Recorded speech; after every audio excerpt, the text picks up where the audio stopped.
Assalamualaikum warahmatullahi wabarakatuh. Kita lanjutkan materi yang sebelumnya, yaitu ancaman terhadap negara Indonesia.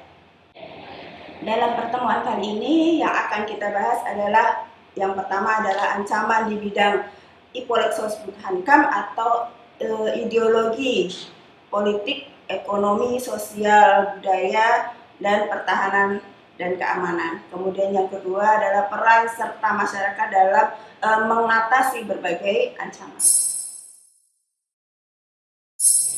Oke, ancaman di bidang Hankam, yang pertama ya, ideologi dulu nih, ideologi.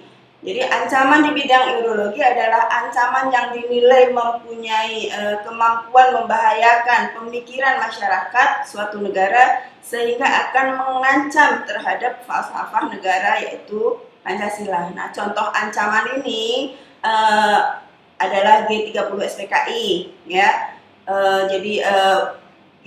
Gerakan 30 September yang terjadi di tahun 66 yang dilakukan oleh Partai Komunis Indonesia itu bertujuan untuk mengganti Pancasila dengan ideologi komunis. Kemudian contoh yang kedua ada terorisme dengan latar belakang yang dimunculkan adalah doktrin ideologi revolusioner dan framing religius. Oke, kemudian yang kedua, ancaman di bidang politik. Ancaman politik terjadi ada dua ancaman ya, yaitu dari dalam dan dari luar negeri. Yang ancaman politik dari dalam negeri itu contoh-contohnya seperti korupsi ya. Jadi yang korupsi yang terjadi di dalam pemerintahan itu adalah menjadi ancaman politik di dalam negeri. Kemudian ada konflik SARA atau konflik yang terjadi karena perbedaan mengangkat masalah suku, agama, dan ras ya yang dikaitkan dengan politik. Kemudian ada pelanggaran HAM. Kemudian ada penurunan paksa pemerintahan. Nah, ini contoh-contoh ancaman politik dalam negeri. Kemudian ancaman politik luar negeri itu contohnya terorisme dan ada intervensi dari negara lain atau negara lain ikut campur masalah internal Indonesia. Kemudian ancaman di bidang ekonomi ya. Ini ada internal dan eksternal. Internal ini dapat berupa tingkat inflasi yang cenderung tinggi. Kemudian ada pengangguran yang cenderung meningkat. Kemudian infrastruktur yang belum merata di seluruh daerah dan penetapan sistem serta kebijakan ekonomi yang belum jelas. Itu ancaman internal di bidang ekonomi. Kemudian yang eksternalnya itu ada ketergantungan yang tinggi terhadap pihak asing, kemudian daya saing yang rendah, kinerja ekonomi yang masih buruk, serta ketidakpastian terhadap globalisasi. Kemudian yang keempat itu ada ancaman sosial budaya ya.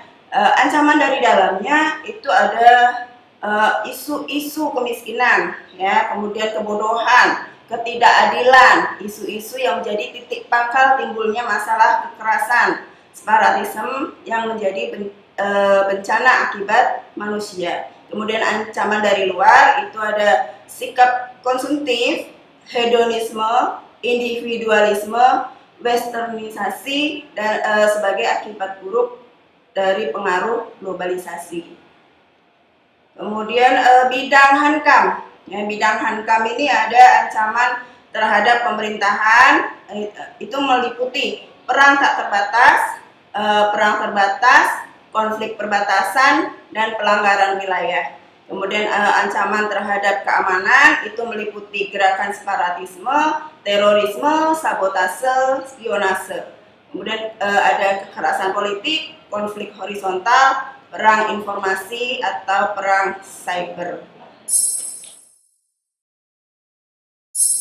Nah, dalam mengatasi berbagai ancaman ini dituntut ada peran serta masyarakat ya. Nah, di sini contohnya misalnya yang pertama itu menjaga wilayah dan kekayaan Indonesia. Jadi kita sebagai warga itu harus menjaga wilayah kedaulatan kita dan kekayaan yang ada di Indonesia ya, terutama sumber daya alamnya. Kemudian yang kedua itu kita sebagai warga negara menciptakan ketahanan nasional. Artinya bahwa setiap warga negara itu menjaga keutuhan kedaulatan negara dan mempererat kesatuan. Kemudian yang ketiga itu kita sebagai warga negara juga harus menghormati perbedaan suku, budaya, agama, dan warna kulit yang di Indonesia ini ada banyak sekali ya, beragam. Kemudian yang keempat, kita sebagai warga juga harus mempertahankan kesamaan dan kebersamaan, yaitu kesamaan memiliki bangsa, bahasa persatuan, tanah air Indonesia, dan Pancasila.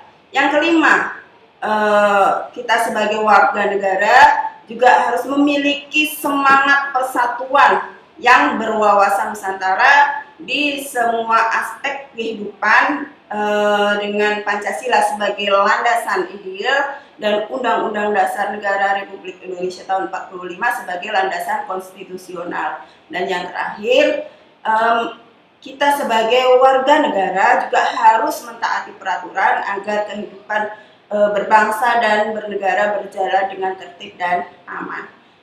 Baiklah, untuk materi ancaman terhadap negara Indonesia, Ibu cukupkan sekian. Wassalamualaikum warahmatullahi wabarakatuh.